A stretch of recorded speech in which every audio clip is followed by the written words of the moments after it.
Hey guys, मेरा नाम है मयूर कौशलकर और रियलिटी चेक विद एमके में आपका स्वागत है। आज हम बात करेंगे फिटनेस इंडस्ट्री के बारे में, जो पूरी तरह से बंद है और बहुत ज़्यादा लोगों का नुकसान हुआ है। तो मैं और मेरे जैसे बहुत से लोगों का एक गवर्नमेंट से रिक्वेस्ट है कि सर, जैसे आपने वाइन शॉप और बियर शॉप एक बार चालू करके देखा था, उन लोगों का रिस्पांस देखा था, जो सभी को पता है क्या रिस्पांस था, वैसे एक बार फिटनेस इंडस्ट्री भी खोल के देखिए। उसके लिए आप रेगुलेशन रखिए, रूल्स रखिए कि कौन जा सकता है, कौन नहीं जा सकता है। जैसे कि 20 और 40 उम्र के लोग ही जा सकते हैं। और दूसरा रूल्स एंड रेगुलेशन ये है कि आप 45 मिनट ही वर्कआउट कर सकते हैं। एक बंदा 45 मिनट के ऊपर वर्कआउट नहीं कर सकता। ये रूल भी हम लोग फॉलो कर देंगे। तीसरा रूल है सर कि हम लोग ग्लव्स, फुल टी शर्ट, उसके बाद आता है ट्रैक पैंट, शूज़, ये सारे एक्सेसरीज डाल के वर्कआउट करेंगे। और सबसे बड़ी बात, जिम में सिर्फ एक टाइम पे 15 से लेके 20 लोग ही एंटर कर सकते, उसके ज़्यादा नहीं हो सकते। मैं तो कहता हूँ कि चाहिए तो आपको सिर्फ 15 लोग ही वर्कआउट कर सकते हैं एक टाइम, मतलब वो 45 मिनट। उसके बाद दूसरी बैच आएगी, दूसरी बैच वर्कआउट करेंगे, 45 मिनट रखेंगे, वर्कआउट करेंगे और फिर चले जाएंगे।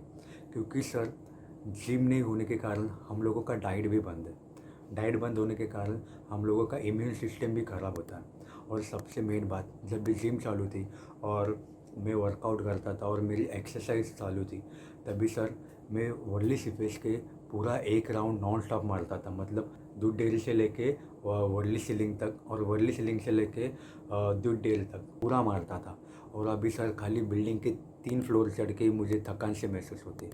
इसमें बहुत ज़्यादा फ़र्क है और मेरी सब लोगों की यही हालत है सर। क्यों? क्योंकि हम लोग वर्कआउट नहीं करते, हम लोग की बॉडी एक्सरसाइज नहीं करती। तो मैं चाहता हूँ कि सर, एक बार फिटनेस इंडस्ट्री के बारे में कुछ तो सोचिए।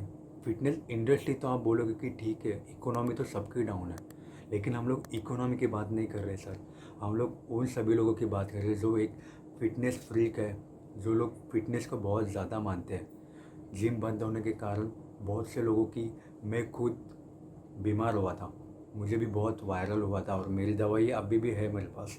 ऐसे ही बहुत सारे बातें हैं कि वर्कआउट नहीं करने के कारण हम लोगों को होती है। जी हाँ, बिल्कुल होती है। और दूसरा मेन कारण, हम लोग वर्कआउट ख़त्म होने के बाद जो टैबलेट खाते थे और दुनिया को लगता था कि वो एक स्टेरॉयड है और उस वजह से हम लोग की बॉडी बनती थी, वो टैबलेट भी vitamin C, vitamin E, multivitamin और ओमेगा 3 और फिश ऑयल, जो आज सबसे इम्पोर्टेंट टैबलेट है। और सब लोग यही बोल रहे हैं कि मल्टीविटामिन खाओ, विटामिन सी खाओ। ये तो हम लोग पहले से ही खाते थे और जो पूरी दुनिया को लगता है कि एक स्टेरॉयड है। नहीं, आज दुनिया को पता चला कि हम लोग क्या खाते थे और वो दुनिया को पता चलना चाहिए। क्योंकि दुनिया को यही लगता है कि जो भी बॉडी बनाता है वो सिर्फ स्टेरॉयड से बनता है। नहीं सर, आप एक बार खाली, और मेरी सभी लोगों से रिक्वेस्ट है कि अगर होता है तो आप भी कुछ स्टैंड लें और कुछ बोले अपने बारे में और फिटनेस इंडस्ट्री के बारे में। क्योंकि फिटनेस इंडस्ट्री का बेनिफिट ही यही है कि हम लोग को हेल्दी रखता है, जो कि अभी मैं नहीं हूँ।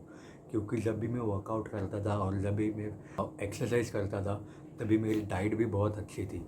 अभी मेरी डाइट कुछ नहीं है, जो मिलता है वो खाता हूँ क्योंकि खाना ही पड़ेगा।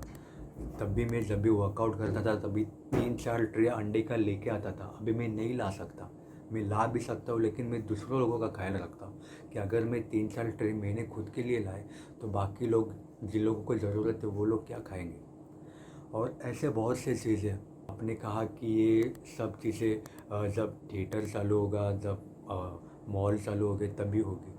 लेकिन थिएटर, फिर मॉल, इन ये बाजू अलग है और फिटनेस इंडस्ट्री, जिम, ये बाजू अलग आती है सर। क्योंकि मॉल में हम लोग एंजॉय करने जाते हैं और फिटनेस में हम लोग अपनी हेल्थ केयर करने के लिए जाते हैं। अगर वो हेल्थी नहीं रहेंगे और हम लोग हेल्दी नहीं रहेंगे तो हम लोग कोरोना वायरस का भी सामना कैसे कर पाएंगे। सिर्फ हम लोग की एक बात मानिए कि एक बार जिम चालू करके देखिए और हम लोगों का रिस्पॉन्स देखिए। क्योंकि हर एक जो बंदा जो जिम करता है, जो फिटनेस फ्रीक है, वो बहुत ज़्यादा डिसिप्लिन होता है। और हम लोग आपका रूल्स कभी नहीं तोड़ेंगे, ये हम लोग आपसे प्रॉमिस करते हैं। सो प्लीज़ इस पे एक बार सोचिए और जिम चालू कर दे सर, प्लीज़। धन्यवाद और जय हिंद।